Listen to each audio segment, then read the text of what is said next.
Mahoro, warm greetings to everyone. This is Chusanwari, your moderator for today's One Nation Radio panel.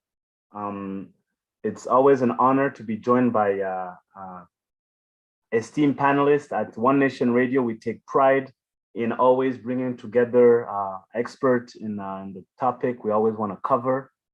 Today, we're joined by esteemed panelists out of Kigali in Rwanda. We have Madam Kamikaze Fiona, Mr. Ndahiro Tom, and Mr. Arthur Asimwe. And in a little bit, as I'm asking them introductory questions, they'll tell us more about the work, the tremendous work they do.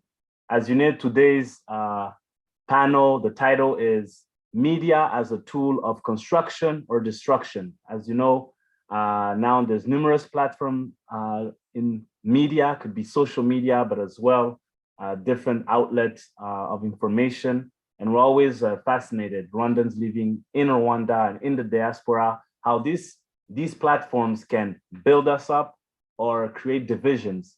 And as you know, we're on a long journey, 2 decades and many years of building back the unity of amongst Rwandans living in our beautiful country and as well in the diaspora.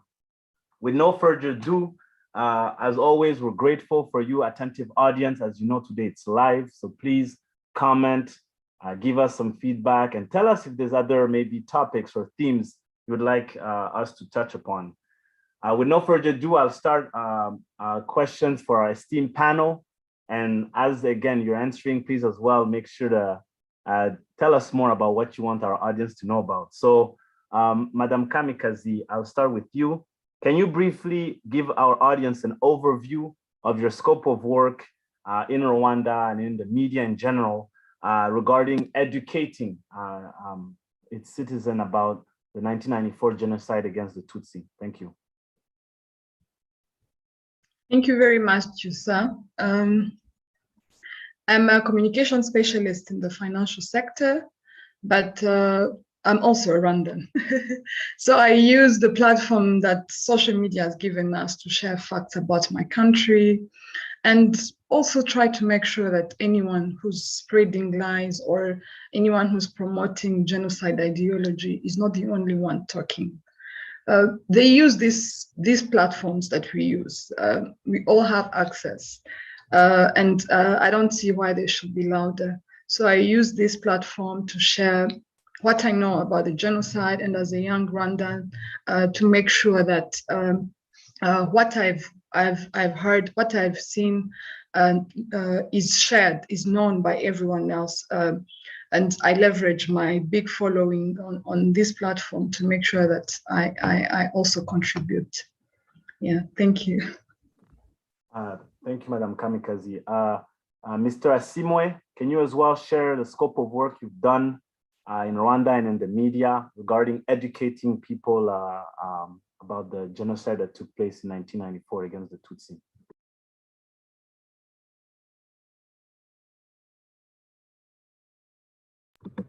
Mr. Asimwe, you're on mute. Sorry, you're on mute.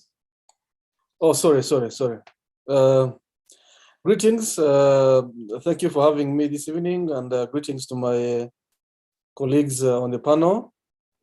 Like you said, my name is Arthur Asimwe, and I'm currently deployed as Director General of Rwanda Broadcasting Agency. That's the national public broadcaster. We run about 2 TV channels, 8 radio stations, but recently launched a 3rd sports channel.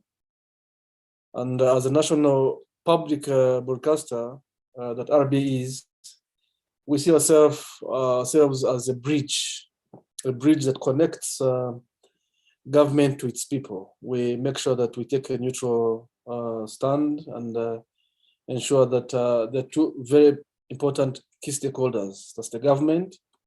The government designs policies, programs that are meant for the wananchi, for the Baturage, for the people. But also make sure that the people provide their feedback on the impact of these policies that the government is designing. So we see ourselves as that bridge that connects government, and we make sure that we don't ignore any of these 2 sides. If you ignore the people's, the common man's voice, you stand to be relevant. If you also ignore that of government, you become relevant. So we try as much as possible to ensure that we strike that balance. So we've been doing a lot in terms of building the hearts and minds of our people ever since the genocide against the Tutsi. We have a lot of programming that goes on a daily basis on our national radios and TV. As a public broadcaster, of course, it's our number one responsibility to ensure that we support government in building a strong, cohesive Rwandan society. And I think if I'm going to what we do on a daily basis, it will be an entire day's show. But we try as much as possible to complement what government does and make sure that we build a society that's at peace with itself. Thank you. Thank you, Mr. Asi. Mr. Ndahiro, as well, the scope of work you do that help educate the Rwandan people and the media regarding the genocide against Tutsi that took place in 1994. Thank you. Oh, thank you for having me on this panel. For the last 1.5 years or 2 years, I have been using mostly Twitter and online televisions like this one. But for the last 13 years, I've been working on my research on genocide denial and ideology. And essentially, to do that, you have to engage in discourse analysis. And therefore, I do a lot of monitoring. I know who says what, understanding the content, trying to grasp the change of narratives, and even through narratives, how the meta-narratives are created. And of course, in so doing, I've been using blogs, and mostly I'm not an Instagram guy or Facebook guy. I just use Twitter most of the time, and writing articles and using platforms like this one. And of course, sometimes I'm invited on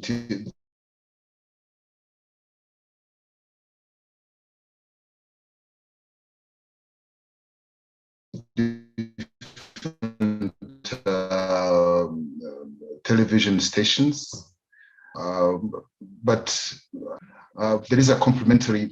We came in late, but we're trying to cope and get used to what usually from mainstream media to social media. It's not something you get used to immediately, but I think we have tried to establish ourselves using social media to educate Rwandans and even non-Rwandans about the dangers of genocide denial and rife genocide ideology, which is somehow creeping in our society and in the region. Thank you. Thank you, Mr. Ndahiro. So now, as we've been able to go around and have a better understanding of the scope of work and the domain in which you excel, I wanted to just, each of you, if you can share with our attentive live audience, the latest project you are a part of or you contributed to that you're very proud of. And I'll start with you, Madam Kamikazi, if you can just share a recent project or a community effort you are part of that you're really proud and you want to share with us. Thank you. Thank you. You're going to have to bear with me. My internet is a bit shaky, but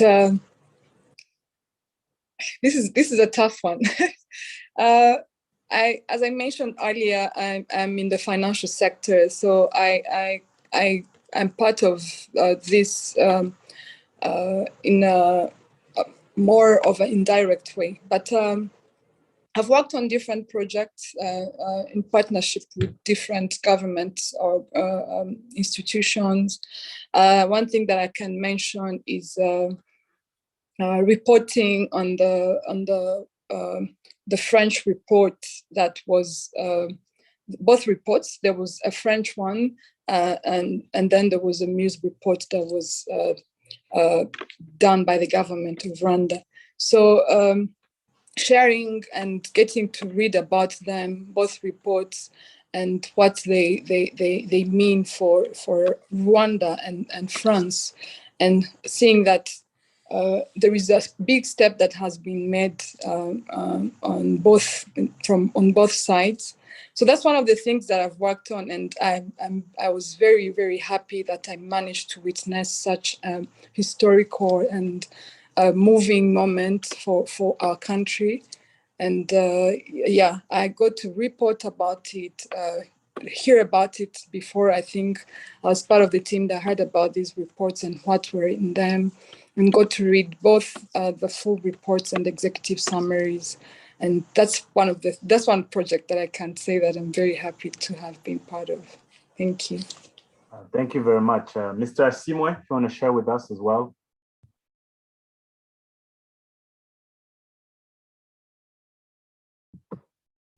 Sorry, Mr. Asimwe, you're on mute.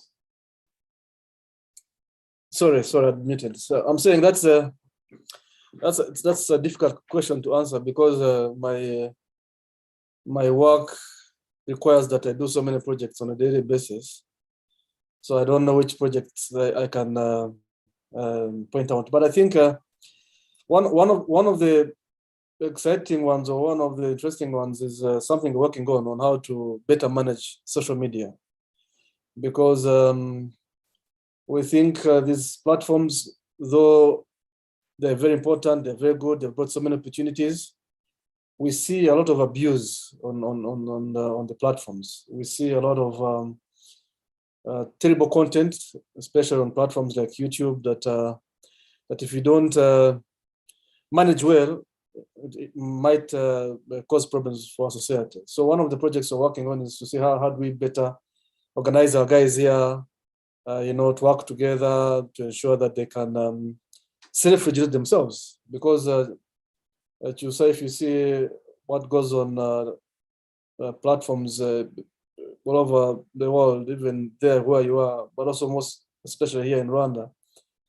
we think there's a danger if we don't if we're not careful enough to make sure that we better regulate or organize these guys in a better way. I think Tom also touched on it. It seems some extremists or people who with bad intentions have got a new front from where they can disseminate their harmful propaganda and harmful agenda.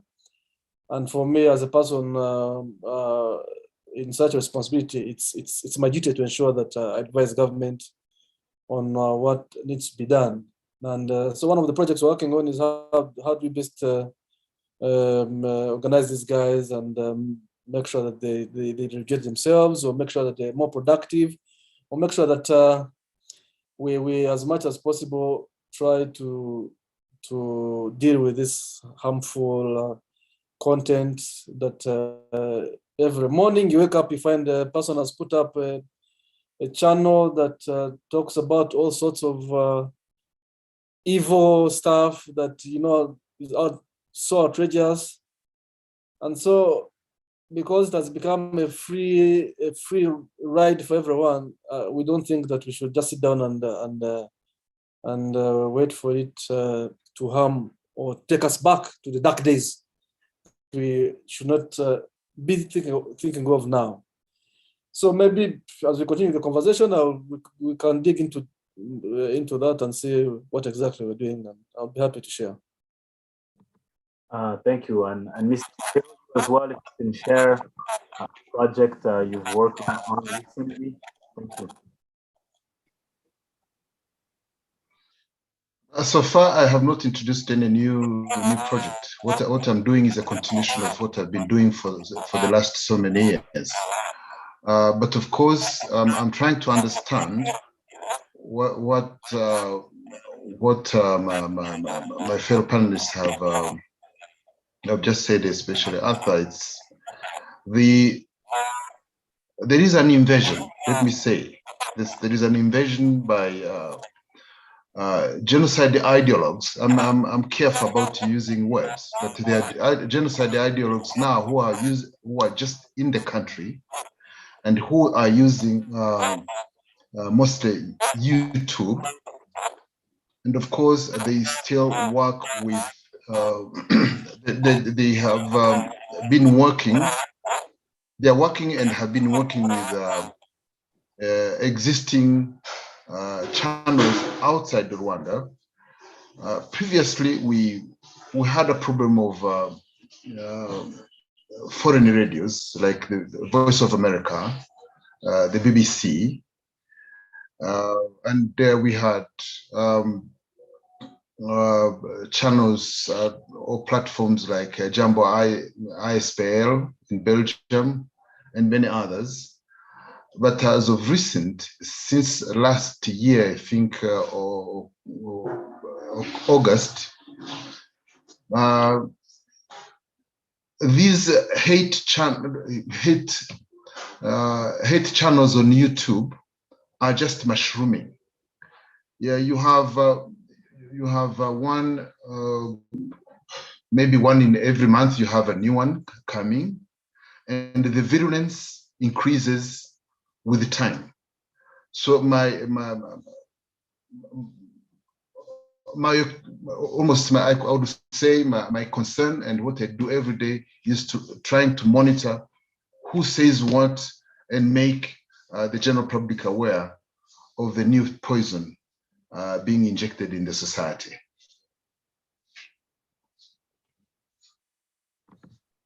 Thank you, Mr. Ndahiro.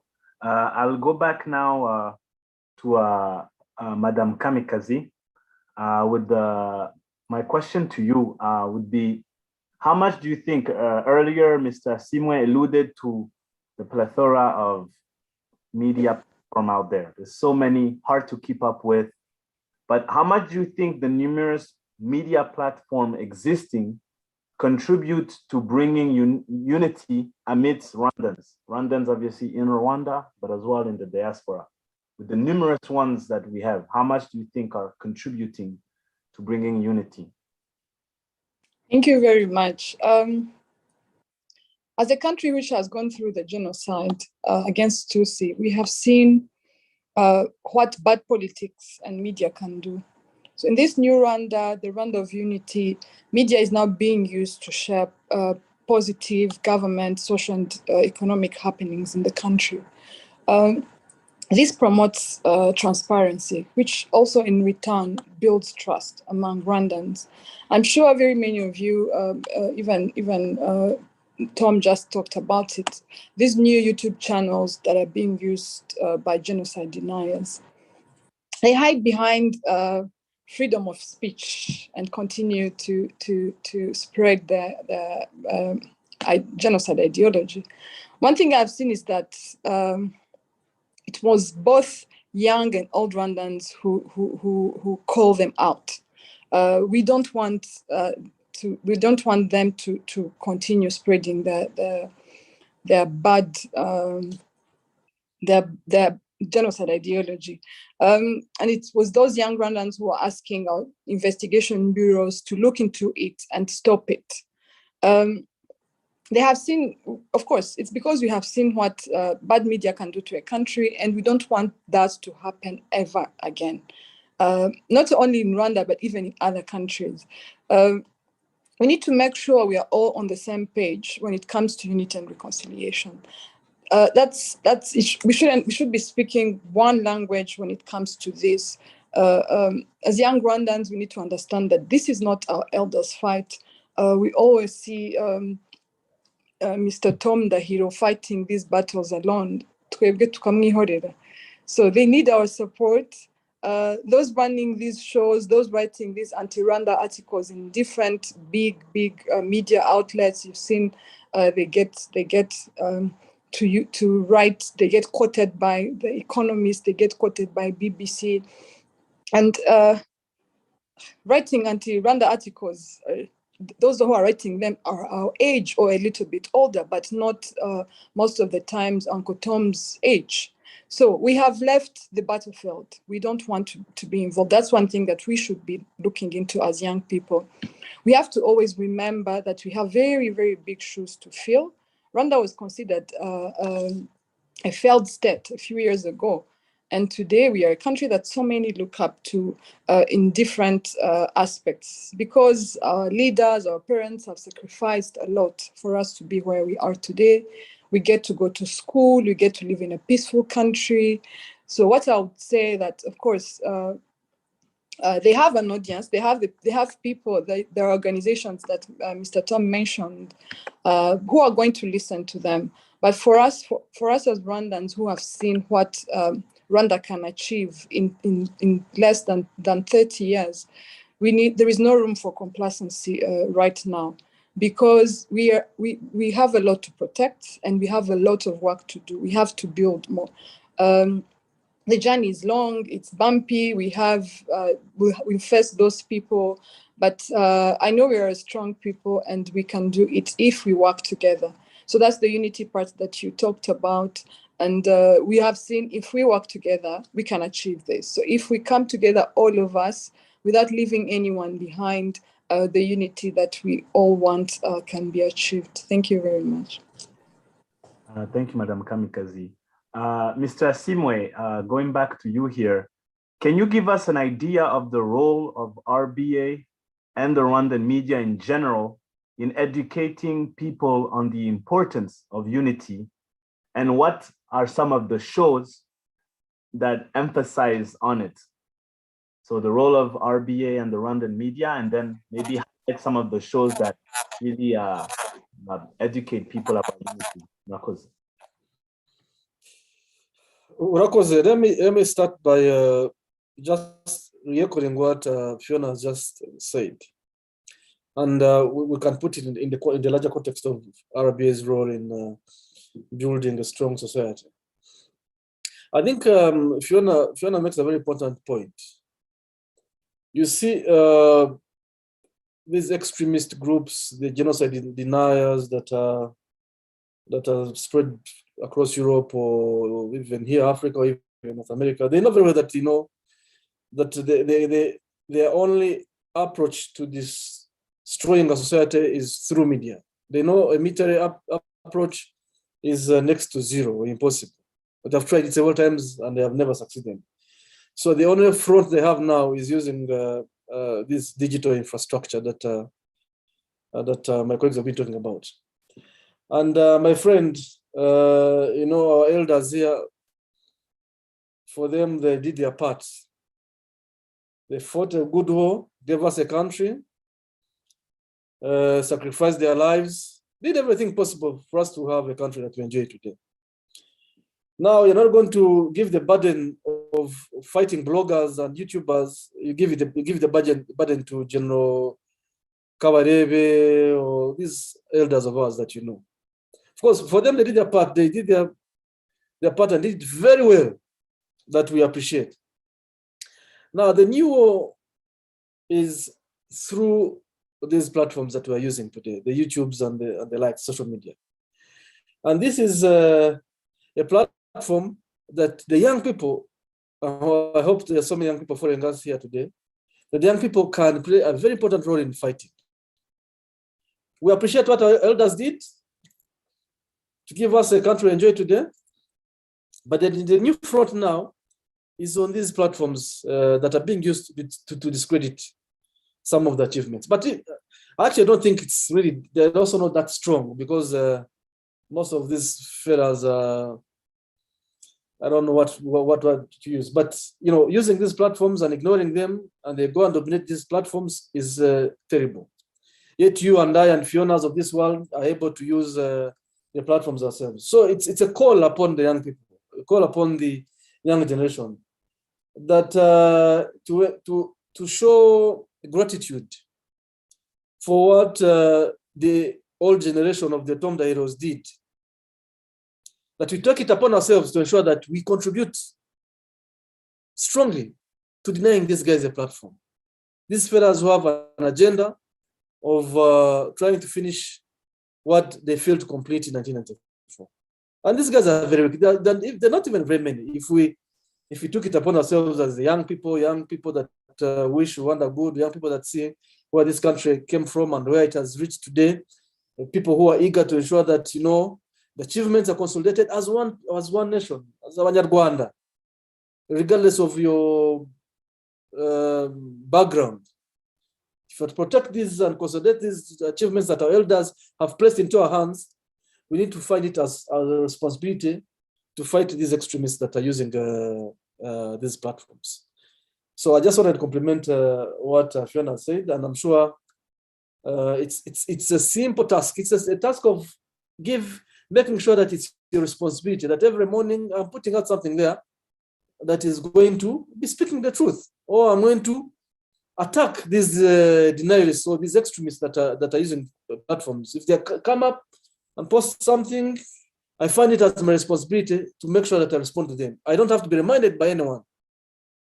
Because, you know, in this world, there's what they call national interests. And also in the media, which I'm going to talk about. In the media, there's what we call, you need to know what your national interests are.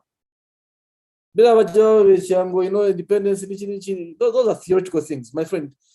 Every media in this world, even where you live there in the United States, they know how to defend their national interests. In the United States, they even know how to defend their party interests. If I'm in Fox, I have to toe the Republican line. And you look at it in their content, you say, my God, how biased they are. From CNN, I lean towards the Democrats. But some of us in this part of the world, we think that what we learn from school, theories we pick from school, are what drives the reality on the ground. No. What are our national interests? In Rwanda, our national interests are well defined. We need to fight genocide ideology. We need to put whatever effort we have to ensure that this country does not go back to the dark ages of the 1994. So, as RBA, for us, it's mandate number one, because, you know, as a national media, whatever we speak, whatever we say, whatever we voice over is taken by Muturaje as the truth. So we need to be extremely conscious in our content, in terms of making sure that we have content that is building our society. So RBA is at the forefront. RBA is at the forefront of making sure that Abanyarwanda babayeho neza. We're living as one. And you know, media is very important because we amplify the message from the leaders. Imagine if there was no radio, TV, or any of these platforms, how would you reach an ordinary person in Rusizi, Muturaje, in Chirehe, or Nyagatare? You wouldn't reach them unless you have these platforms. So our platform as RBA, amplifying the good message, making sure that our programs on a daily basis are geared at building a good society, making sure that we complement government programs that are aimed at uplifting the lives of our people.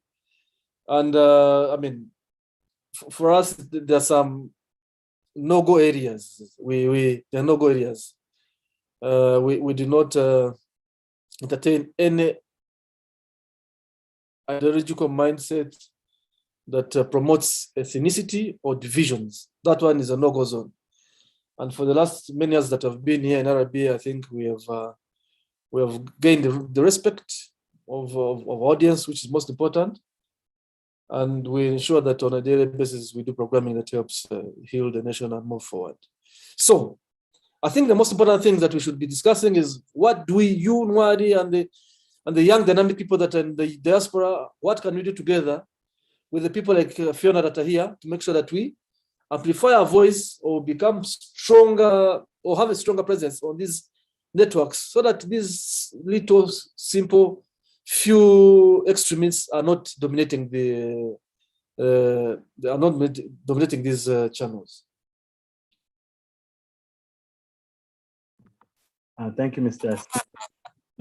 Mr. Ndahiro, can you share about the comprehensive research you have conducted over the negationists living in Rwanda or in the diaspora in general? And how can Rwandans and Rwandans in the diaspora organize to systematically and also scholarly with research fight back revisionist authors. Because as you know, many are publishing, many are always spreading their version of what they call reality. But with the research you've done, can you share a little bit of us? What are the tools? How can we leverage some of the research available for us to fight back in a scholarly manner? Thank you. Thank you very much, Chisa. To begin with, let me express my happiness to what Fiona has just said, and Arthur, the call they made to the young men and the women in Rwanda to join the fight in keeping Rwanda stable and safe. Rwanda has achieved a lot, but those who want to destroy what has been achieved are working day and night to do that. And most of the ideologies they're spewing on their platforms, their number is not quite big, but is a matter of concern because they pose an existential threat. Most of the work, to answer your question, I've been writing a lot, and most of what I've written are either in books, in the newspapers. You can find them recorded recordings with the RBA and several national or local televisions. They are on my two blogs, The Friends of Evil and umuvugizi.wordpress.com. I've shared so many articles with different publications. We've been working with different academic institutions, and we have also created, I'm a found member of Interdisciplinary Genocide Studies Center, which is a virtual organization with individuals from different different continents who aspire to do a lot of work on to fight genocide denial and genocide ideology. Most of the works are available. I published in 2013. I published my book Friends of Evil. It's online, but I've been revising it to have it in a print edition. And of course, I have different. I'm working on different projects, including looking at how the hate, the genocide ideology has proliferated in different continents, and even some people, foreigners, have joined in assisting the genocidaires in spreading their heinous propaganda.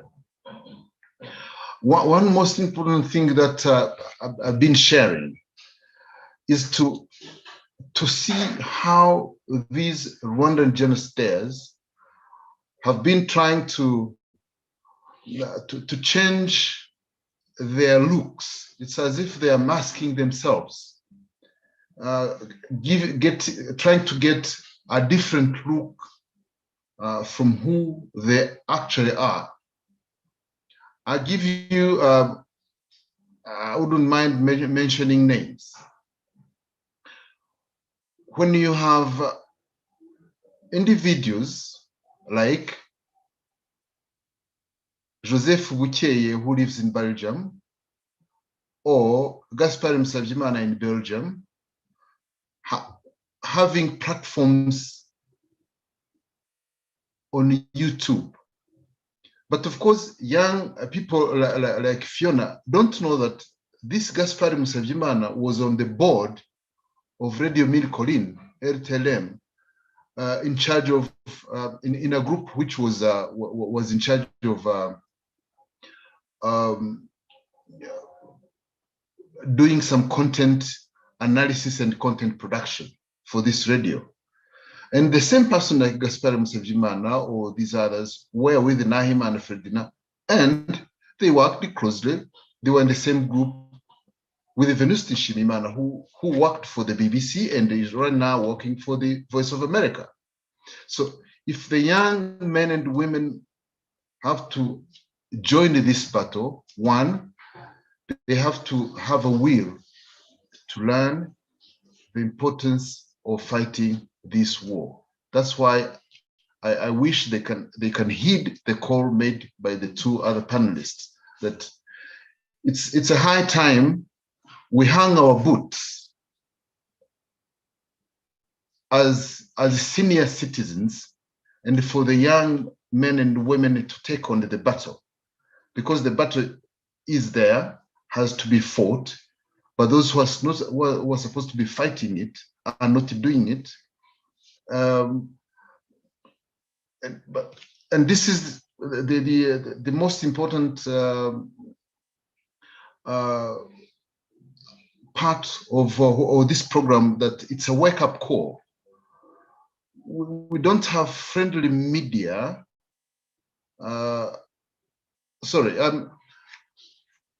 We have the media which is indifferent to what is happening, of the existential threat we are having. There is misrepresentation and misinterpretation of the freedom of expression. They think that freedom of expression has no limit. Even United States with the First Amendment, they still have the red lines you can't cross when it comes to anti-Semitism, when it comes to promoting terrorism, and when it comes to the media that can threaten the security of the United States.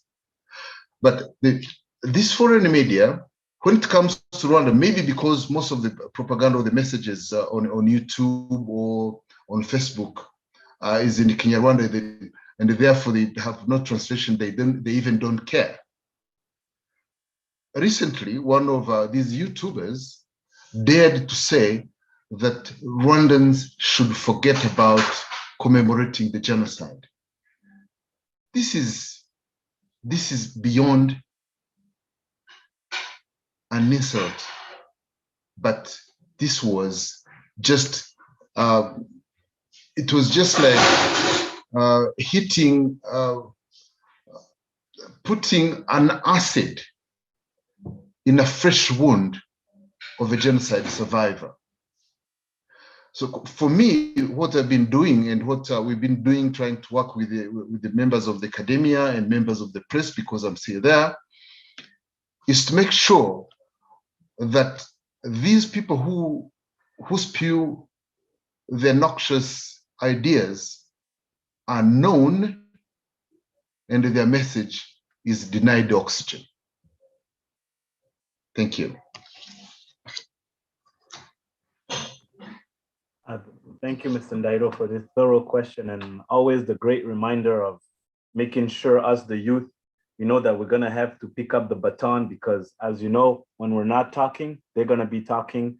And if we lesser our voice, their voices are going to keep going up. So we have no choice, and we owe it to obviously our elders, but as well to those that have yet to come. If we want them to as well enjoy the Rwanda we're currently enjoying, we have to safeguard. It. So thank you again for that important reminder. Now going back to Madame Kamikazi. As you know, now media influencers now occupy a role as important as news anchors. Their voice are heard by many, and their followership is as important as news anchors. What are the methods to hold them accountable? And because now that you think at least a news anchor is accountable to the channel they work for, but when you think of a media influencer, where they have the power to divide or to bring unity amongst their audience. Can you share with us maybe some methods you've seen that are available to hold them accountable? And if there aren't, what can we do then, us in the audience, us followers, on holding accountable those influencers? Thank you very much, Chusa. I'll start by asking Tom not to hang his boots yet. We need to make a smooth transition, but I have to remind everyone here who's following and who's in the audience that for this transition to happen, we need to be involved. We need to ask for it. We have people like Tom and others who know much about the genocide, and we don't talk to them. We don't read their work. We have the Minister of Unity, Mr. Bizimana. He has written books. He has different shows. He ran a 100 days podcast on the genocide, and we don't follow. But we need to understand that for this transition to happen, we need to be involved. Going back to your question, Chusa, I have to say that it's a tough one because a social media influencer will tell you that they didn't ask you to follow them. And they're entitled to their opinions. As Tom was saying, that we need to find like a fine line between freedom of speech and where the limit is. But I think we need to take personal initiative, each and every one of us. We need to hold each other accountable. At the end of the day, we are all building Rwanda. We are all Rwandans, and wherever we are, if someone with a big following is sharing misleading information, we shouldn't sit and ignore it because they're big. They're influencers. No, even if you have 10 followers, use your audience to stop these lies. The 10 people who follow you also have 10 or 20 who follow them. We need to make sure that if I'm writing something that is wrong, just because I have 40,000 followers, that means it's the truth. No, I am not always right. And I need some of my followers to call me out when I'm wrong. We have people, if we've seen these YouTube channels that we were talking about, they have more views than what we have on media, on platforms, other platforms which are sharing positive things about our country. You find that it's us who go and actually click on those links and follow what they're teaching. We are giving them the visibility that they want. So we need to make sure that if you're an influencer, if you're sharing positive things, let's amplify, let's ask questions and learn from them. If you are an influencer and you're sharing negative things about Rwanda or lies or misinforming your followers, anyone who's on your platform, anyone who follows you need to get involved and stop you as before it even goes far. You'll find that sometimes you feel like, okay, that's their job, that's their opinion. But if an opinion can affect many people, and if it's wrong, you need to call them out. You shouldn't be stopped by the number of people who follow you. Even if you have an account and you're the only person, no one follows you, just call that person out. Because if I scroll through their comments, I'm going to see that there is someone who called them out for the misleading information they shared. Yeah, we know, we've seen that there are incidents where people, like, it brings division, as you mentioned, but we cannot always be on the same page. We have to learn from each other. We have to agree to disagree sometimes. But if it's something as sensitive as the genocide against Tutsi, we cannot keep quiet. We cannot agree to disagree because there are facts that are there. It's something that happened. Even those who were not there, they can find the books that Uncle Tom mentioned that he has written. We have different genocide memorial sites in different areas of the country. Visit them, learn about them, and then make sure that if you're using your platform as an influencer, you need to know, what am I sharing? Have I checked all the facts before? There are people who like breaking the news, and sometimes you find yourself that you're sharing something that is not verified. So as an influencer, make sure that you have verified information. But also, if you're not an influencer, make sure that when someone is sharing misleading information, you are there to stop them, no matter how small or your presence is on these platforms, but always get involved. Thank you. Thank you, Madam Kamikaze. Mr. Simwe, how much change has RBA experienced since its inception? And Rwandans now can get their news from multiple media platforms. Some are more reliable than others. How can you advise our audience on criteria to look for when they're seeking information about Rwanda, and obviously platforms sometimes other than RBA? Thank you.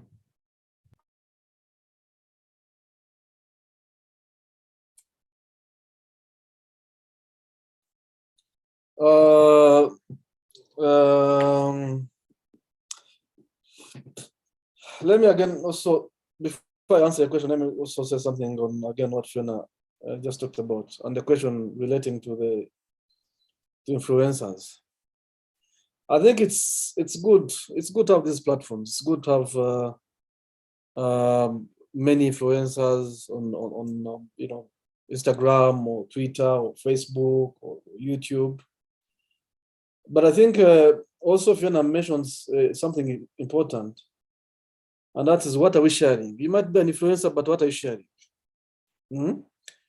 Are you picking interest in issues that concern national interests? Or is it, simple social stuff, lifestyle stuff? Do you pick interest in issues that concern the state? Because we have so many influencers. I mean, Shadebu is a very big influencer. She posts something when she's dancing and she gets like 1 million likes.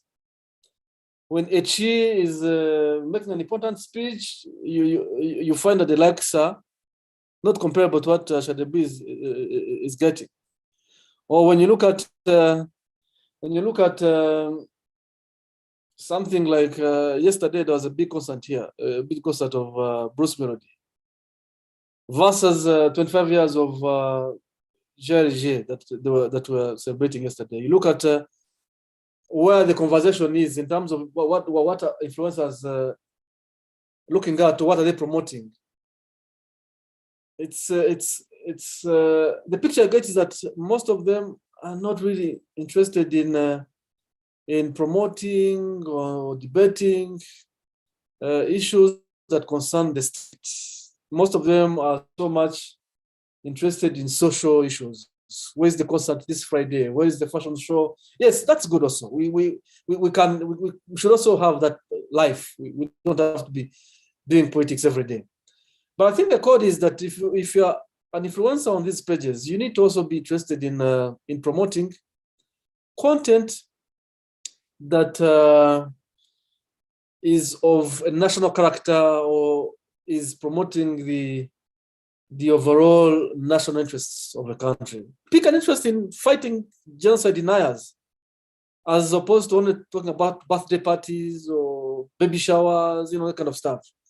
So I always have a war with influencers that yes, we like the social part of it. We like we don't have to be serious from Monday to Monday, but once in a while also pick an interest in a subject that you think is contributing to the well-being or to the good image of our country. So in answering your question about RBA's transition, I think I'm not the best person to answer this one. I think the people to do the evaluation of how RBA is performing are the audience, people that watch what we do or listen to what we do. So we're doing well here, doing this, we're doing bad here. I think it's people like Tom or people like Fiona that consume our products that are able to make an evaluation of us and say, you're getting this right, you're getting this wrong. But what platforms can people use to get information? There's so many multiple platforms that people can use. There's so many. Like I said, new media or digital media has brought so many opportunities. There are so many people that have accounts accounts that are promoting the right narrative. There are so many government accounts, that the government of Rwanda accounts that are promoting good narratives. There are so many accounts of Friends of Rwanda that promote a good story. And by the way, what we're trying to say here is we don't need anything that is cooked up. What we want is facts, only facts. I'm not interested in some social media influencer or a young Rwandan in the US who is providing a good story on Rwanda, but is coming up with using cooked stuff. Use facts. The facts are there everywhere, and there's so many multiple sources that if you're interested in knowing where to get them, follow people like Tom, follow people like Fiona, follow people like myself, follow the government spokesperson, follow the Urugwiro, follow Prime Minister's office. They lead you to all these nice platforms that you get facts. And there are facts out there, so many. We have different sites that you can see the truth. The truth that you can use, you as young people, the truth that you can use to fight off these weaklings that spend their days from Monday to Monday on these platforms and only churning out empty lies, churning out hateful propaganda. And actually, we even find it as our responsibility as young people to say that there's someone out here who is bringing out hateful speech, or who is bringing harmful propaganda. Report it. This thing, the Twitters and the Facebooks of this world, the good thing is that once you report an account that is promoting division, they will turn it off. We have a UN office for genocide, fight against genocide. I think that it's led by the UN Under Secretary General for something like that. If we say as young Rwandans, we take it as a responsibility to report these accounts. You see an account that is promoting genocide ideology, you see an account that is promoting hatred speech or genocide propaganda, find it within your responsibility that I am going to report this account to Twitter, this account to Facebook, for these people to be closed. So I think the key word here is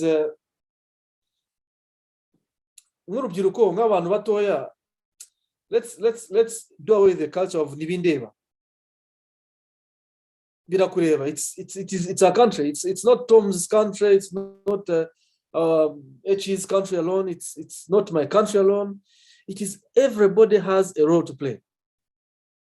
So the attitude of Nibindeva should be left for these other failed states that that have their own issues. It must be your personal responsibility. You say, Mbonyichinu, I'm going to report it. I'm going to fight this thing. Take it as your personal responsibility. You don't have even be reminded. Yes, reminders are not bad. We can always remind you. But let people have that urge, that appetite. Why does Tom wake up every morning and is fighting these wars?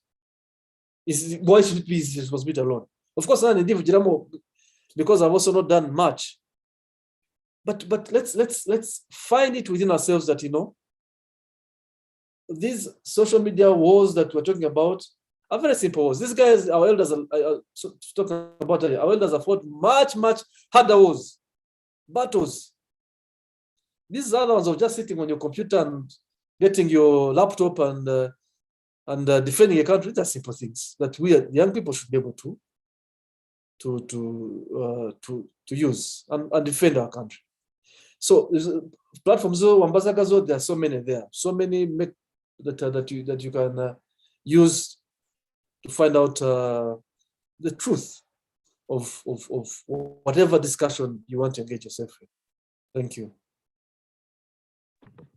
Thank you, Mr. Simon. It's very cool when it comes to the youth being technology savvy and knowing when to step in. But as well, it's true that we should also be willing to step up, because obviously there's a level of exposure when you step up and you start talking about national interest topic. But if we don't take the risk that our elders took and paid the ultimate sacrifice, who's going to do it? So really, again, thank you for that urgency in all of us following here. But I want to commend you with your humility as well in recognizing, as we're saying this today here on this panel, we're not pointing fingers, we're also including ourselves. We're also in it. We should do more. Obviously, we do panels as much as we can, but there's always more you can do. I'll turn to you, Mr. Ndahiro, with the last question before we go into concluding remarks.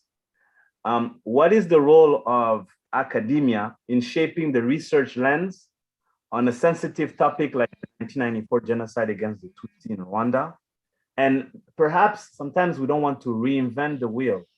What have other communities that were victim of a genocide, like the Armenian community, the Jewish community, what have they done in academia to bring adequate tools to fight back revisionists, to fight back negationist authors?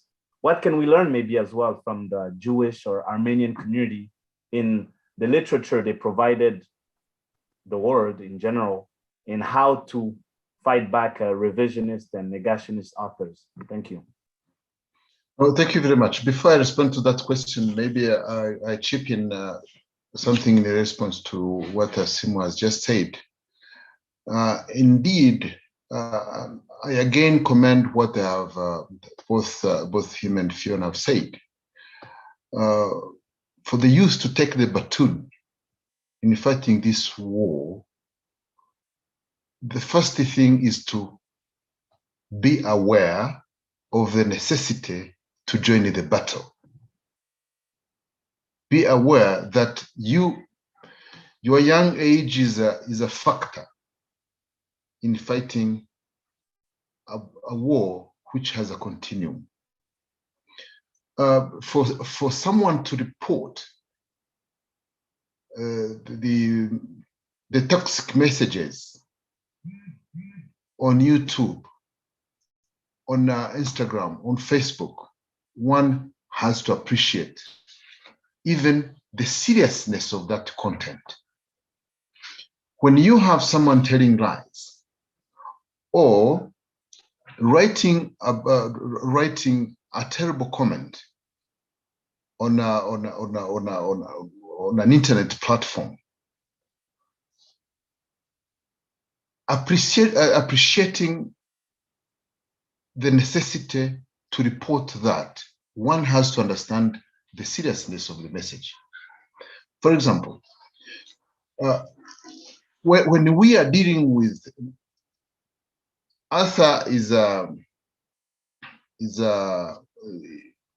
heads a broadcasting firm, but when you talk about comments and below the articles or below a YouTube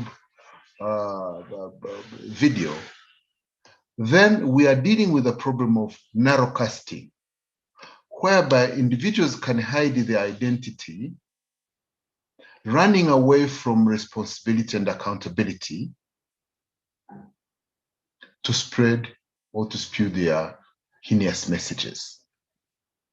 So the first step is that one, awareness to the seriousness of the content that we have to address. Secondly, is even the role of the influencers here we have inside the country.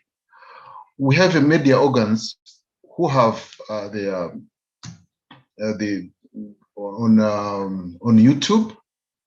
Just the RBA was one example. You have KT Press, you have EGA, you have many others who have just a very good number of followers and whose stories are viewed by many. But you find that they take a slow pace in dealing with some of these issues which we need to be fighting. Then back to the question you have asked about the role of the academia. The academia has contributed quite a positive role, or they have contributed positively in in promoting unity, in promoting national development. Several researches have been done. In the beginning, they talked about this Declare report. Most of the participants in the Declare report were members of the academia. We have several books that have been written, but we also have members of academia who are fighting on the side of the genocidaires. There are not many, but they are there. It's like we are having journalists who are destructive, much as we have journalists who are constructive. But we can't just rely on balancing the positivity and the negativity. Something negative can be small today, but big in the future.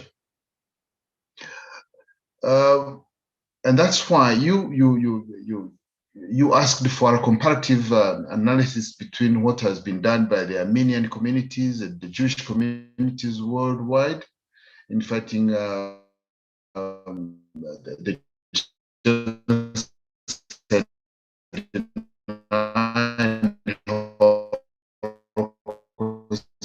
denial.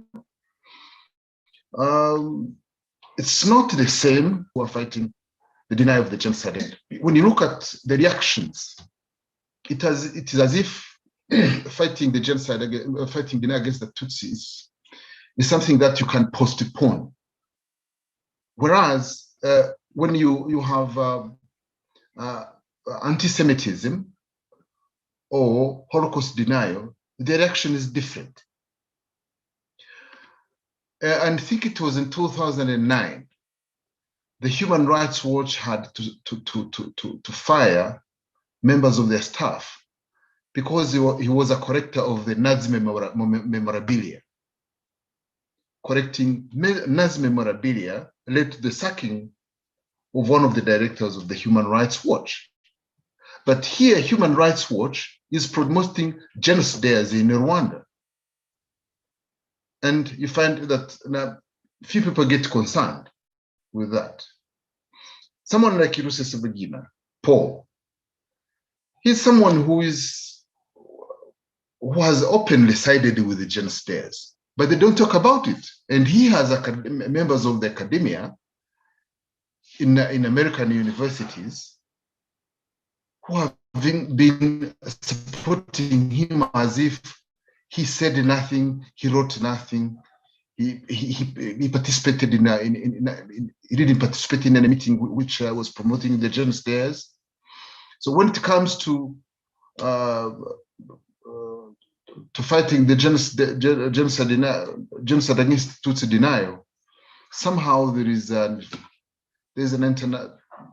I can't say there is an international conspiracy, but there's double standards. We have this. You have double standard working. I don't know whether it's because of the size of the country geographically, because Rwanda is not small. It can be on the geographically looks small on the map when you use Mercator projection, but Rwanda is a big country and it can influence a lot of decision worldwide. But when it comes to fighting hate speech and the reactions to what has been going on, there is a misbalance. Yeah, that would be my comment. But I think a lot has to be done, and we have been doing it. We have several members of academia who work with us. We have assisted many in their masters and writing their doctoral thesis. I think I wish you have read a book called The Killing of Death, which is a very good material and exposing the denial against denial of the genocide against the Tutsi. You have several other books in France, especially. When you read the work of Jacques Morel, it's incomparable. It's it's great work. I think French, those who can read French can benefit a lot from what has been done by the French academics. So is the US. You have several books that have been published and even articles. But of course, the journey is still a little bit long, and we have to do more. Not me. Fiona has asked me not to hang the boots. Yes, I'm not going to hang, but I think sometimes when the age catches up, you hang the boots not prematurely, but out of necessity. Thank you. Thank you, Mr. Ndahiro. I'll have now, we're entering the concluding remarks. As you know, time is of essence, and in no way we can give justice to such a central, a core topic. But in an hour and some minutes, we always want to invite our audience to document themselves more, and invite as well by intriguing them to do their own personal research.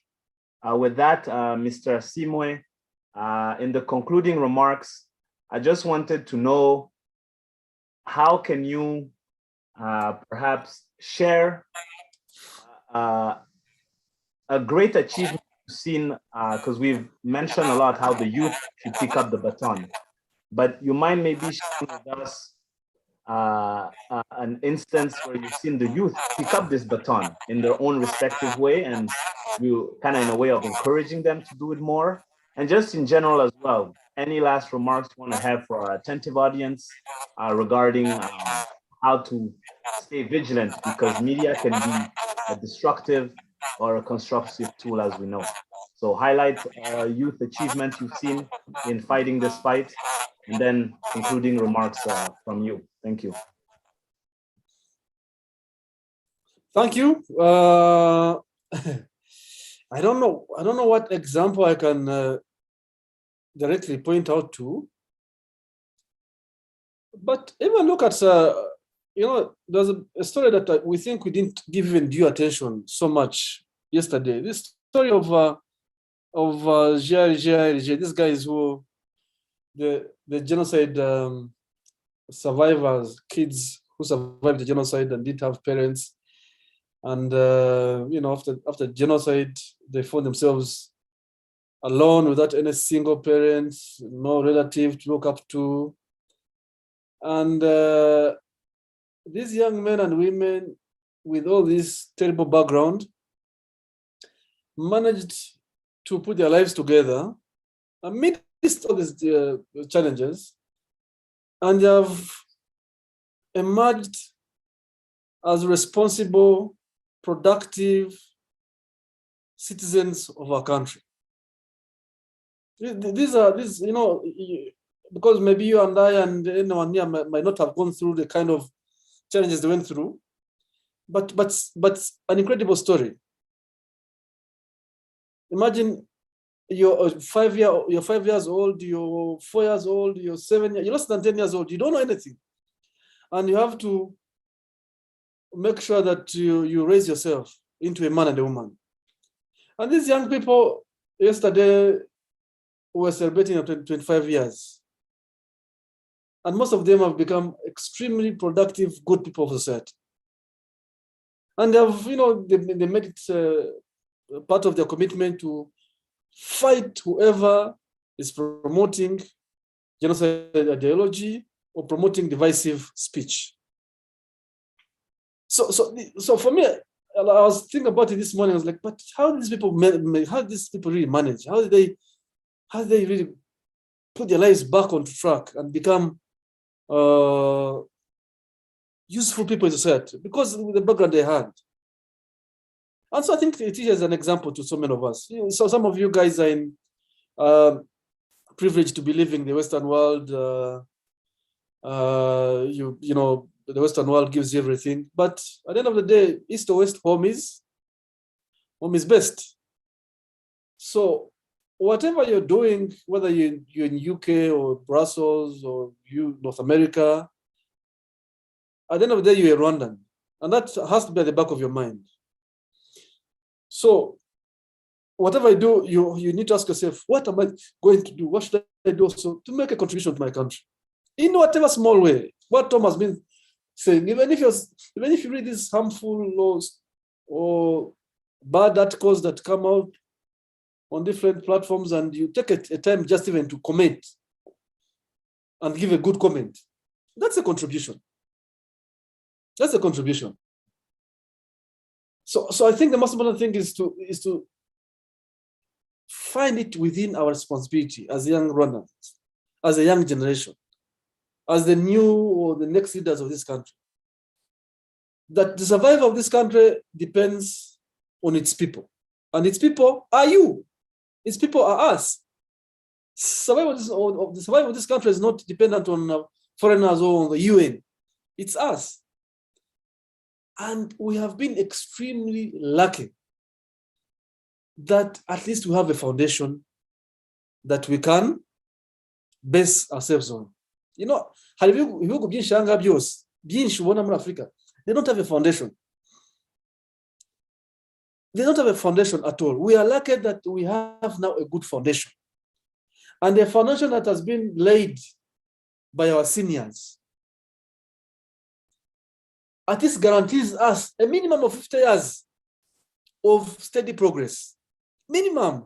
Because the values that they have given us, the values that they have planted, this can give a minimum of 50 years survival of this country. But then, are we ready? The young guys, the young generation, me, I'm out of the youth bracket. But are we ready? Are we ready to take good use of this foundation that we have? Because, you know, the Tom Daido doesn't have 10 years fighting again. He needs to retire and go and raise cattle and look after his grandchildren. So who takes over from him? So we need to really think about this good base that has been given to us. And how do we use the base or the foundation to make sure that we take this country to greater heights? And it's possible. It's doable. I think the worst is past us. Now it's a mere simple walk in the park. Simple mere walk in the park in the sense that, you know, we are Rwandans, young Rwandans, that believe the unity of one people, regardless of, we don't mind your Hutu, your Tutsi, your Twa, that is your own whatever. What we share as a common good, no Munyarwanda. I don't have to use my Tutsi to infringe on the rights of others. I don't have to use my Hutu to infringe on the rights of others. What we all have is this common thing called Munyarwanda.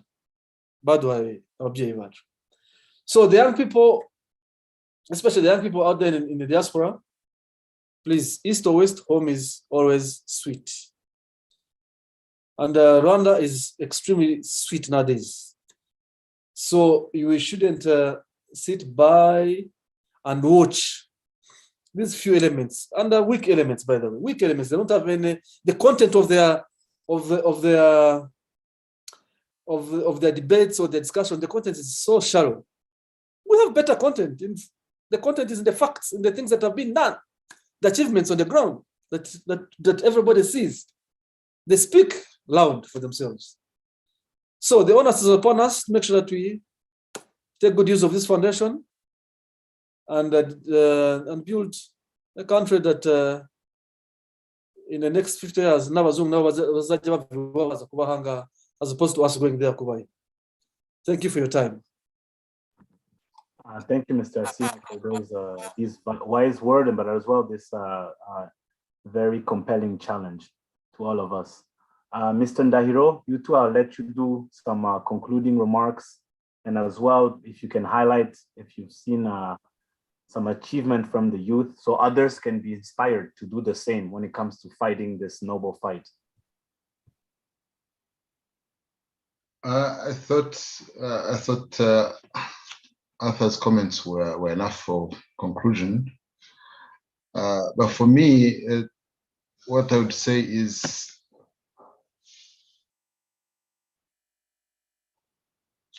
if we need something sustainable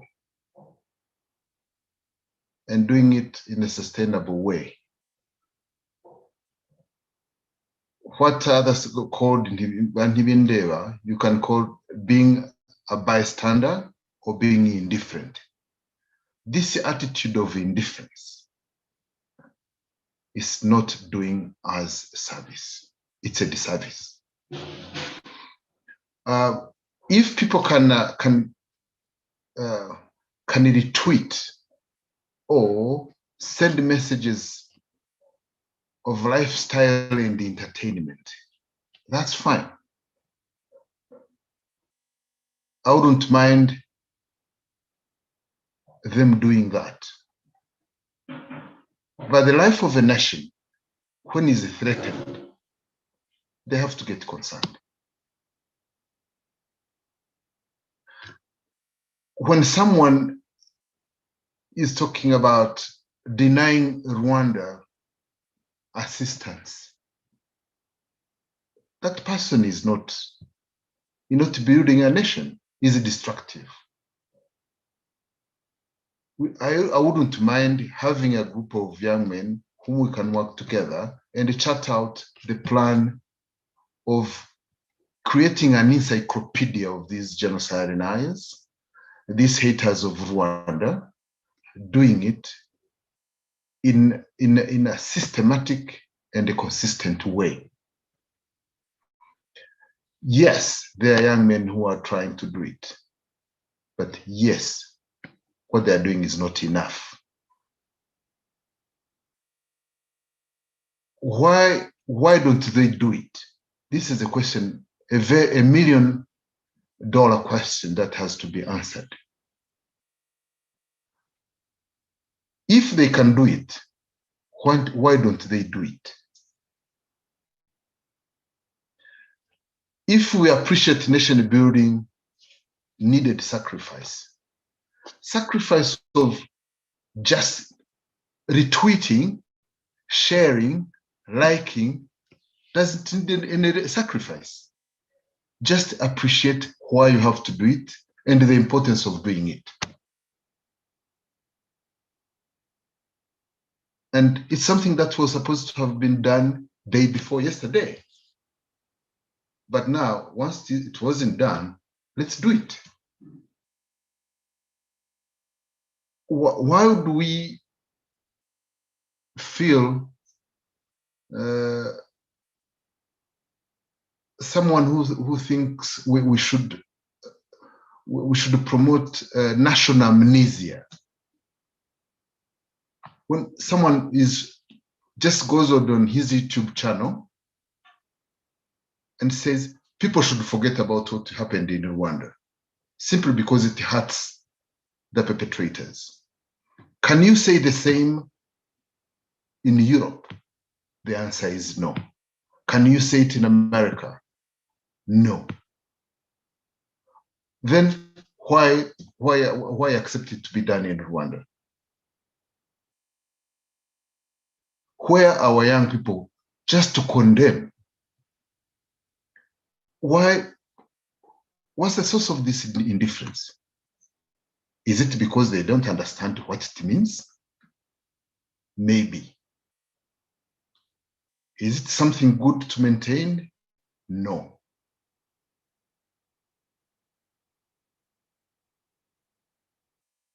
A big no. I end there. Thank you.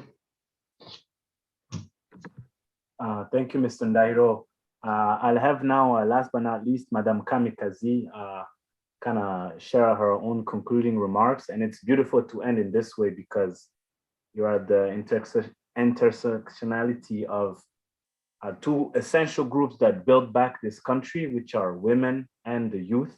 And as you know, Rwanda has been championing in many of those instances. So really the floor is yours in just highlighting perhaps what you've seen already being done to inspire others in the youth, and as well your own concluding remarks. Thank you. Thank you very much, Kyusa. I would like to first of all thank those who joined us today. This is a great example of what using media platforms for a good cause can achieve. That's, you asked for young people who are doing great things. You are an example of those young people who are doing great things to make sure that Rwanda is shining in the whole world. So again, we've talked about this several times during this show. Let us make sure those who are spreading anti-Rwanda content are not the only ones using social media platforms. Let's make sure their lies are overshadowed. Uncle Tom earlier talked about Jambo. Members of Jambo are our age or a little bit older or younger. Their parents told them that Rwanda is the enemy, and that's the only thing that they know. But those of us who know that Rwanda is not evil, why are we quiet? Why are we not sharing with the whole world all the good things that are happening in our country? Why are we not writing books? Why those who promote revisionism come up with creative ways every day to keep sharing their ugly messages? We need to be more creative. We should celebrate Rwanda's achievement. Let the whole world know. Call out mediocrity when you see it. Where you live, where we live, how dukora, and contribute in the development of our country in the different fields that we are in. Dukore, twige, twubake u Rwanda, abifuza ko tudatera imbere bicwe n'ishyari. Thank you very much. Thank you again, esteemed panelists, Madam Kamikaze, Mr. Ndahiro, and Mr. Asimwe, who had to go on for another meeting he had, but he was very honored to be with us today. To you, fellow and faithful, attentive audience, there will not be a One Nation Radio without you, following us on YouTube and our different social media platforms, without you sharing our digital flyers when we're about to put a show together. So again, we really extend our uttermost gratitude to the One Nation Radio team, Muhumuza, always being the unseen one, making sure the panel goes well. We say thank you to you as well. It is interesting, challenges have been shared, invitation have been made, but foremost, a reminder has been brought forward to us. It is incumbent upon us, the Rwandans, to share our story. It is incumbent upon us, Rwandans, to safeguard our story, but as well as incumbent upon us, Rwandans, to keep this ancestral unity, not this unity that's been done in the last couple of decades that a lot of people know about, but this ancestral, because we know Rwanda, unlike other countries, perhaps after the colonial regime, we were a nation before, a nation of unity. The Rwanda you know about is 1,000 years old. So it's also to honor this ancestral unity that we inherited from our ancestors, that now our elders have to fight for it, for us to regain access after the genocide against the Tutsi in 1994. And as you know now, over 50% of Rwandans are born after 1994. There's a vast majority of people under the age of 40. So it's incumbent upon us to really make sure that the Rwanda of tomorrow is as prosperous as the Rwanda of today. It is not an easy task, it is a journey. And I hope that all of you following us are gonna embark on this journey to safeguard and ensure that the Rwanda we're enjoying today is the Rwanda those that have yet to come can enjoy as well. With that, it's been an honor and a pleasure having you following us. Thank you again to our wonderful panelists for joining us today and sharing their expertise.